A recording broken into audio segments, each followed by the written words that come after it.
welcome to join today's event focusing on investor relations and what to take into consideration when planning your next round. My name is Minna Åkerholm and I work as a relationship manager at Nordea Startup Growth in Helsinki. Most of our customers are looking for funding and equity at some stage of their growth journey. With me today, I have Reima Linnanvirta, who is a key player within the Finnish ecosystem for startups.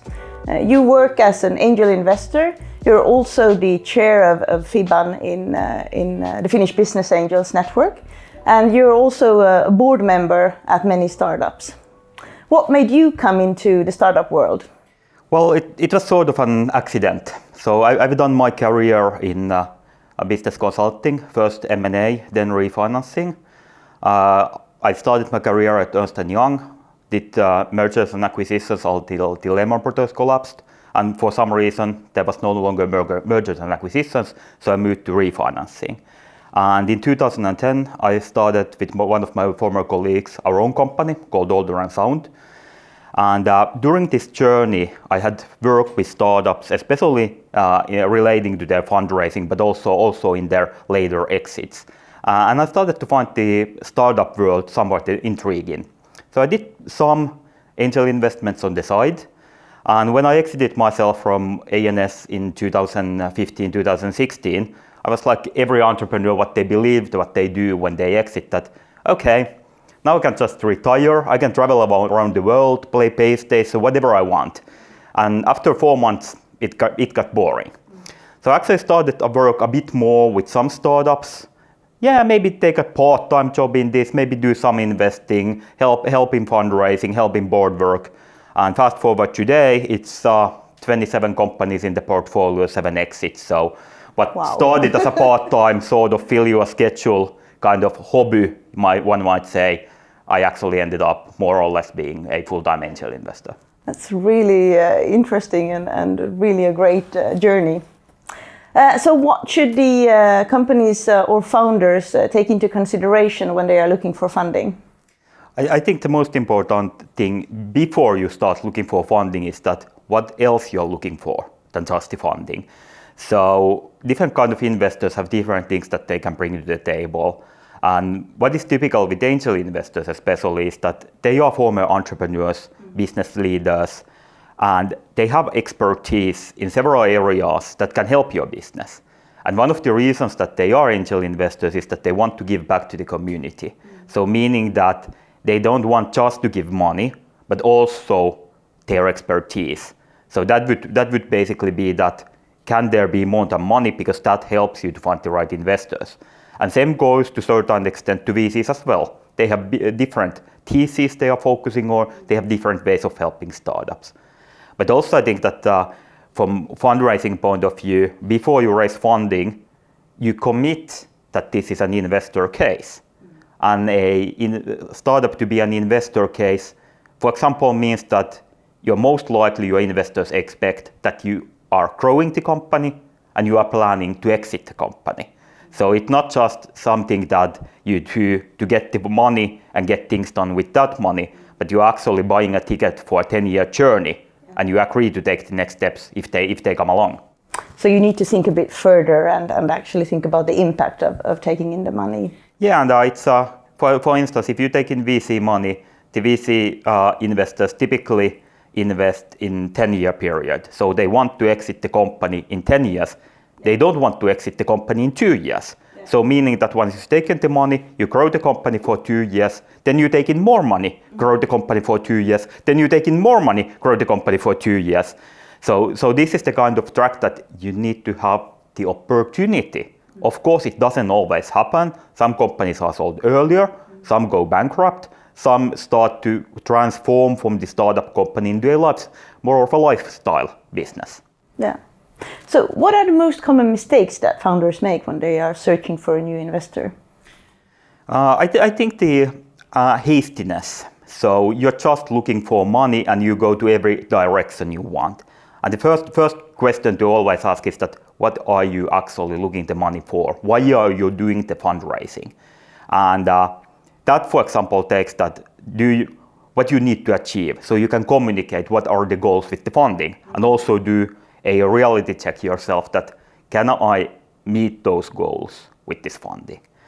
And that also takes you that what is the right kind of investor. So if you're looking to hire 10 people, it means that 100,000 doesn't work out.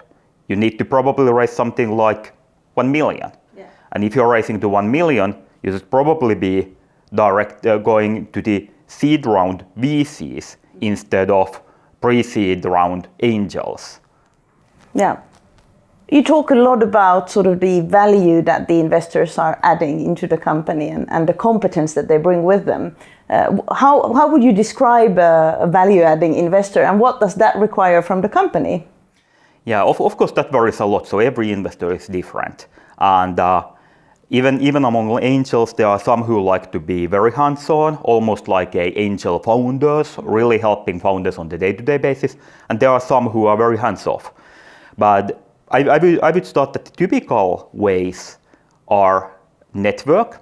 So if you need connections to customers or future financiers, or maybe finding right people to join your team, investors typically are network persons who can help on that direction. If they are, for example, being in that same industry, they probably have the customer connections. Or if they are active angels like myself, they have the investor connections. They know who is the right investor in the next round, and also know that what is the thinking behind the thesis of the VC. So thesis meaning that what they are looking for their investment targets.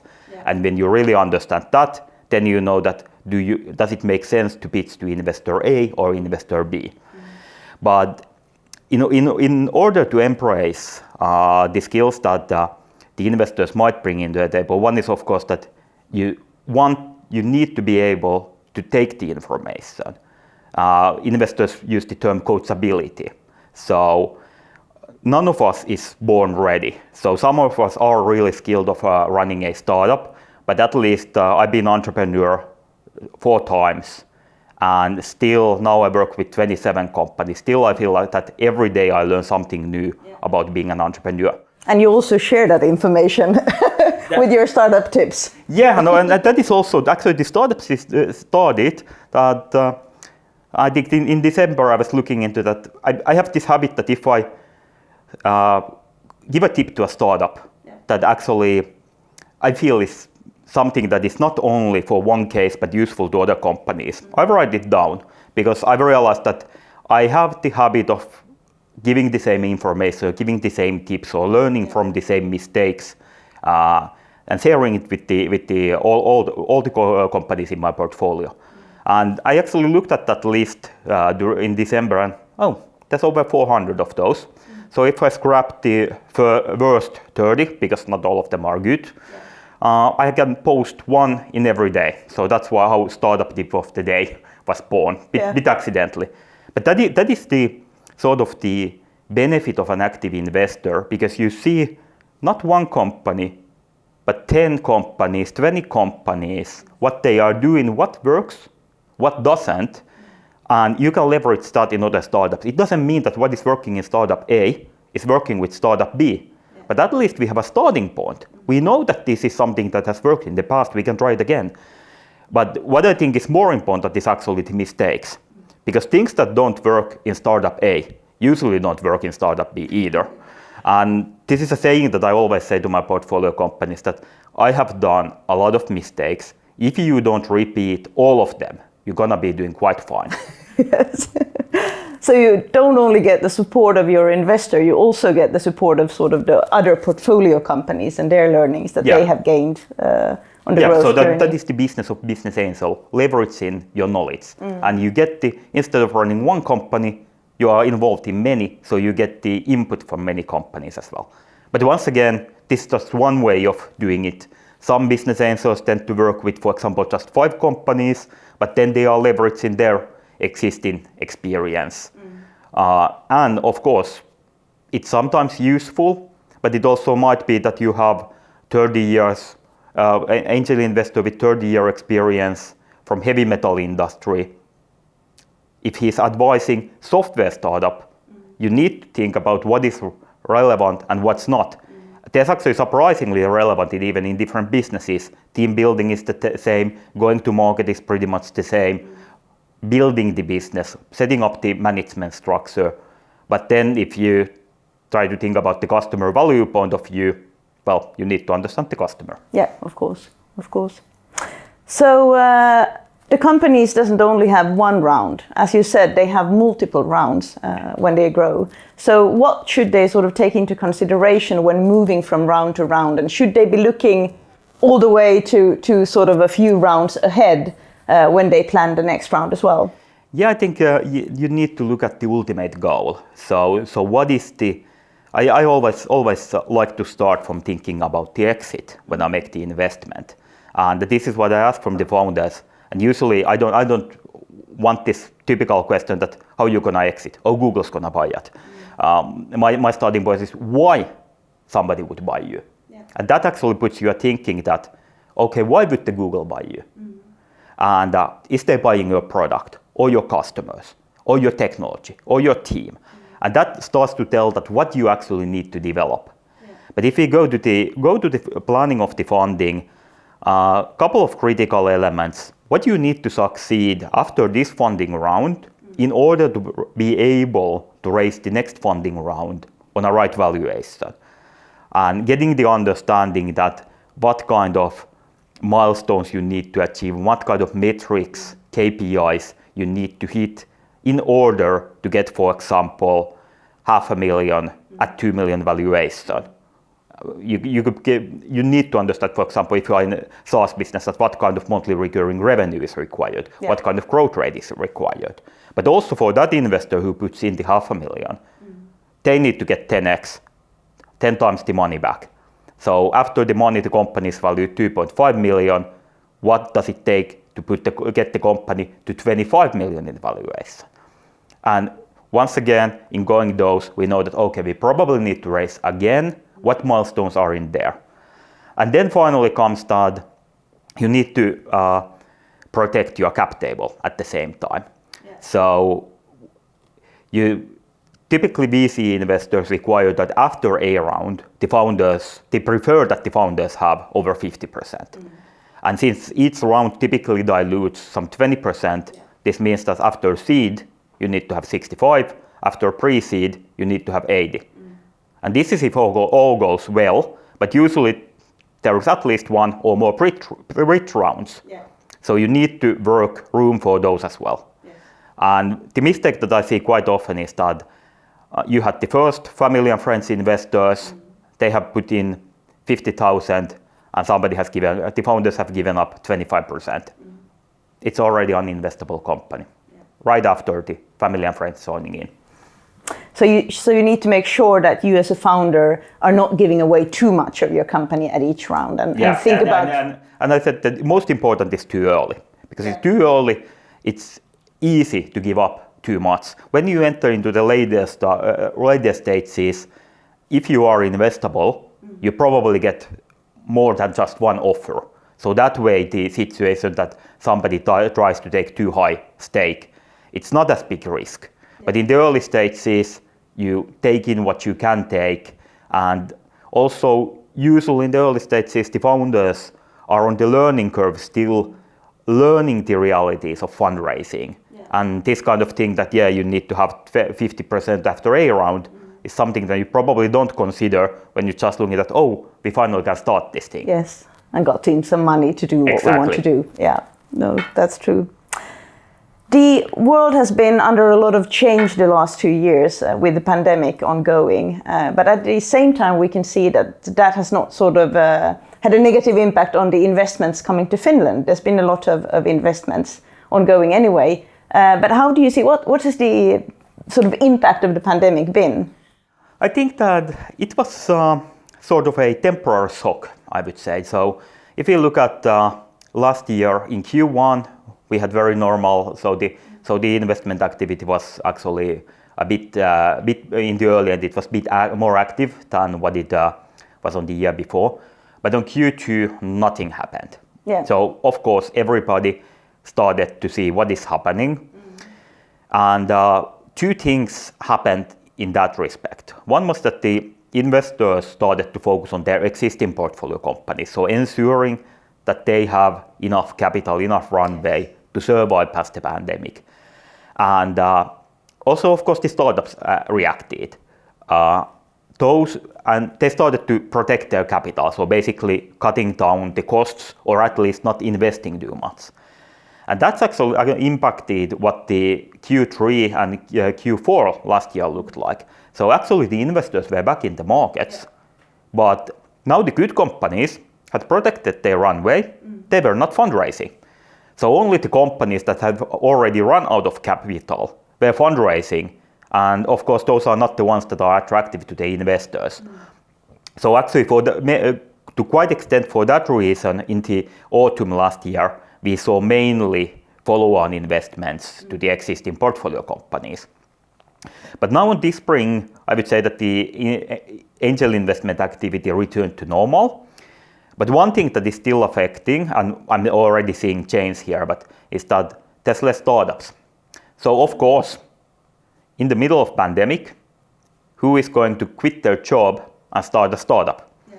So now it's picking up again, but there was also a bit reduced deal flow for a while. Okay. And if we combine this, that we have lost sort of a 1 year on the pre-seed seed level and half a year on those initial tickets, and we have more money than ever in late seed and A rounds, it means that there is a bottleneck coming right actually where the angel investors are. Yes. That's really interesting, but it makes sense. Of course, you would like to ensure the money that you've already invested so that those companies are sort of growing as planned. Exactly. And I think that also what really highlights the nature of startups was that the companies reacted very fast. So I still recall when the COVID hit, first companies in my portfolio actually got hit because what happened in China, they had China a major part of their supply chain. And already at that point I knew that, okay, I didn't see any global pandemic coming, but I saw that, okay, this will disrupt the markets because so much of these supply chains were disturbed. Yeah. But when the sort of big hit came to Europe, I pretty much had this crisis management headquarters that I had a call with a startup every hour, and on the next morning I started again. I went through all of my portfolio companies and then I started again. But very quickly they analyzed that what is the impact on their business, and if there was significant negative impact, how we change, how we pivot. So the speed that the startup reacted was quite big reason that the startups actually, I think, survived or managed the shock better than most of the more established companies. Yeah. They were quicker to adapt. And of course, there were companies which were winners. Yeah. Smaller and maybe more agile. Yeah. For instance, if you were, one of my portfolio companies is Åkerholm, providing logistics for small and mid-sized e-commerces as a platform. Well, if you triple the amount of e-commerce, and especially if new players are entering from brick and mortar to e-commerce, and you are the one who is directed to those small companies, yes, you benefit on that one. So it's also been a positive impact on some companies. I would say that out of all of my portfolio companies, there were as many companies with positive and significantly negative impact, but most remained in the middle. Yeah, that's interesting. So when you make an investment, what is it that you are looking for? What are the sort of most important things that the founder should take into consideration? My thinking is the opposite. So first, when I look at startup, I am not looking for a reason to invest. I am looking for a reason not to invest. And this is simply that it's faster. So I got over 1,000 cases on my desk every year. Yeah. So I need to get rid of the ones that I don't want to use time as quickly as possible. So for me, the starting point is that I have investment criteria. For example, that there needs to be certain level of revenue. There needs to be a team of at least 3. The team needs to have certain diversity. There needs to be certain kind of fundraising that they are looking for, certain kind of valuation. They need to be B2B and preferably software, or at least software infused service I've done a couple of hardware cases, but those are quite difficult from capital point of view for angel investor. But if the company passes all of these, then it really becomes that, as said, I see about 1,000 cases every year. And my aim is to do 4 investments, 2 in spring, 2 in autumn. So it means that it needs to be in the top 0.4% on the whole bunch. And so it's not that I can say that, yes, this is the kind of case I would invest in, but just what I have on the similar peer group, you need to be really on top of that. And of course, nobody knows which are the winning startups in the early end, but that is where the diversification comes in. So if you do a good due diligence and you diversify, you are not putting your money after the good due diligence to the worst of those 1,000 companies. And by diversifying, you're probably hitting some of the winners and some of the outliers. But it's still the matter of angel investing that out of 10 investments, 5 you will lose money, 2 gets you money back, 2 makes modest profit, and 1 makes this holding profitable. So you really need to aim for the ones. But as said, I think that after the company has passed all these criteria, as I said, I like to start from why would somebody buy this? And I think good example was whiteboard.fi, which we invested last autumn and we exited last spring, so super fast exit.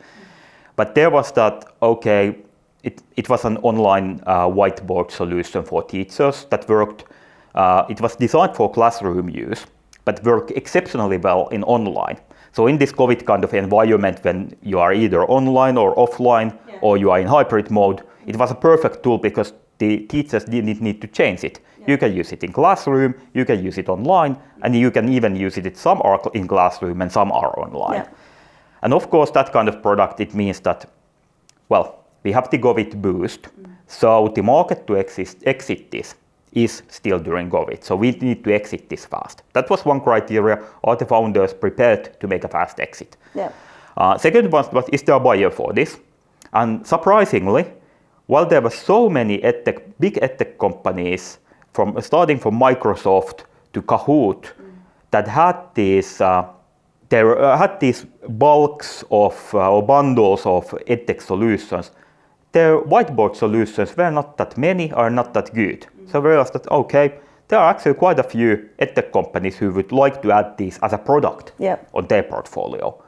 And then we basically worked on a structure that idea was that the company didn't have monetization, so we need to crack the monetization. Then we need to crack the scalability.